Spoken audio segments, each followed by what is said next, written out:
Bismillahirrahmanirrahim. You are watching my YouTube channel economics.com 0.2. Today's topic is most important, the economic school of thoughts, in which we learn a comprehensive overview. If you are new in my YouTube channel, please subscribe my channel and press the bell icon.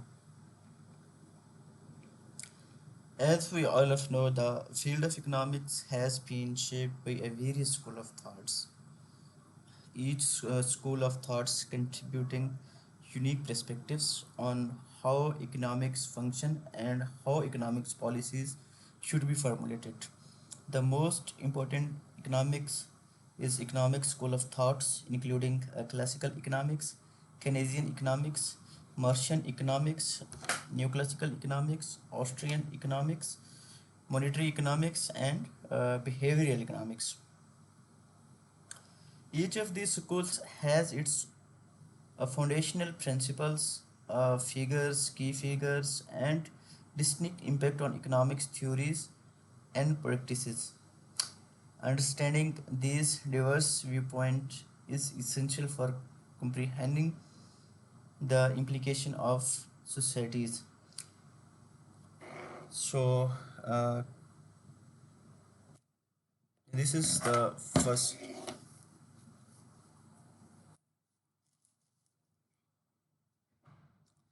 classical economics.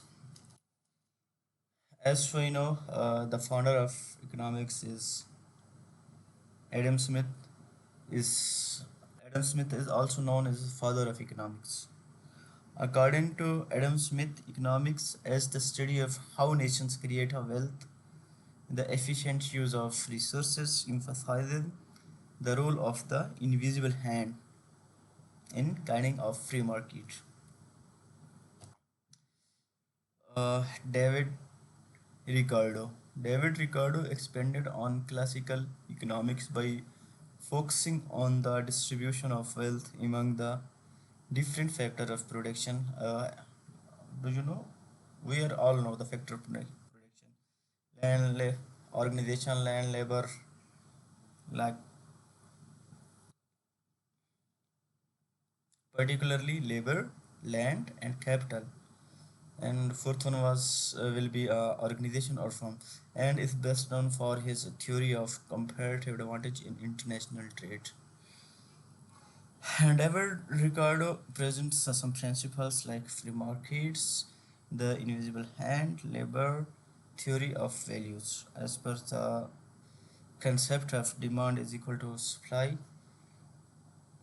is shown in this graph. Keynesian economics. The founder of Keynesian economics, known as John Maynard Keynes. Eh, Keynes was a prominent British economist.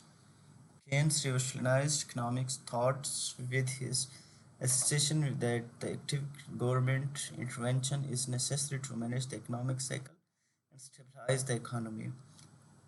Keynesian economics emphasized the importance of aggregate demand in determining the overall economic performance. It advocates the fiscal policies measures such as government spending, tax adjustments, mitigation and effective recessions and control inflations. The concept of aggregate demand and aggregate supplies are clearly mentioned in that graph. This graph. This is the equilibrium point. The aggregate demand represents the total demand of for goods and services in the economy at a different price level.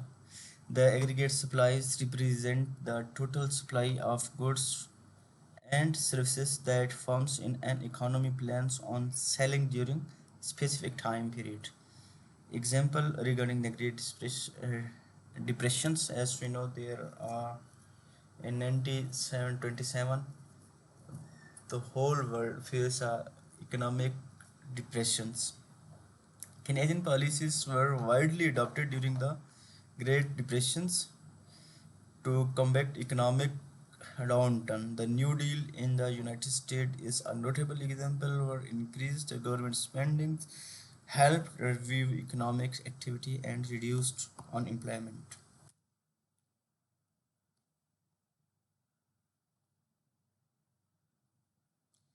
Next is,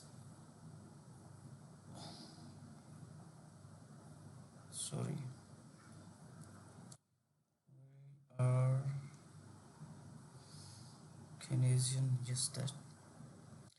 Next is Martian economics. Martian economics, or the Martian school of economics, is a heterodox school of political economics thoughts. Its foundations can be traced back to Karl Marx's critiques of political economy.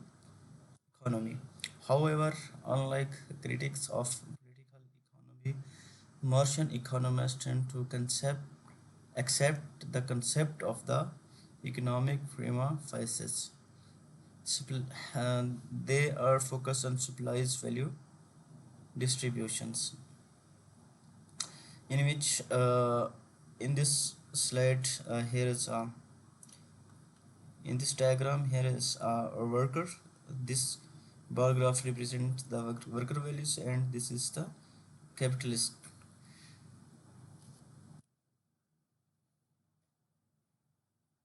Next is new classical economics. New classical economics is a broad theory that focus on supply and demand as the driving forces behind the production, pricing, consumption of goods and services. It emerged in around 90s to compete with the earlier theories of classical economics. Classical economics focus on the changes in economic decision based on additional or marginal changes. A rational choice theory assume individual make decision to maximize utility based on their preference and constraints. Market equilibrium, the stated where market supply and market demand balance are equal, the prices become stable. Uh, Check the graph in which represent the utility maximization.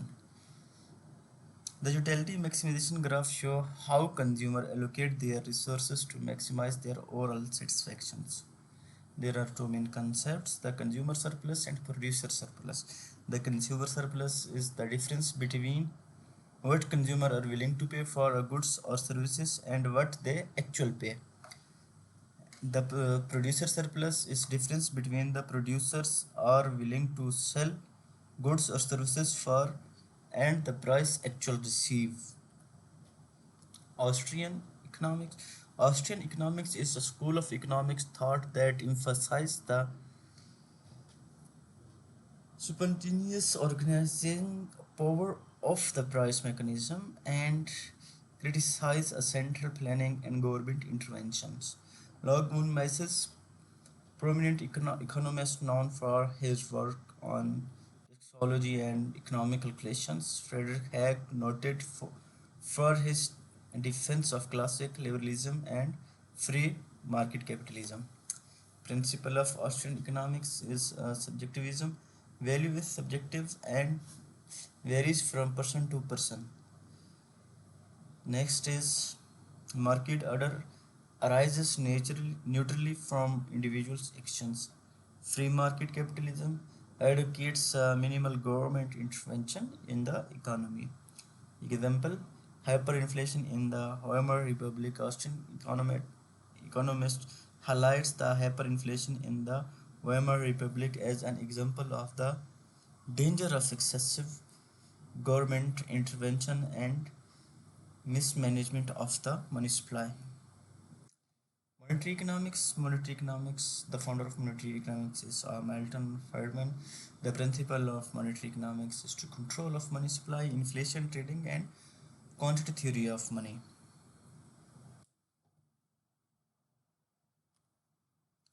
Behavioral economics, the founder of behavioral economics is Daniel and Richard Thaler.